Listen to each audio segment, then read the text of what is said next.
¿Qué tal amigos? Saludos. En este video vamos a ver cómo esta persona hace esta reparación en su tubería con el material reciclado que encuentra en su taller.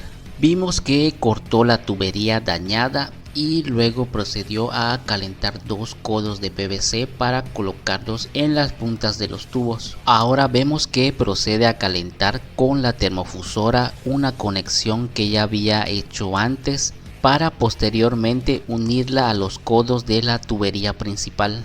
Con esto queda terminado el trabajo y lo realizó solo con desperdicios de PVC que tenía en su taller.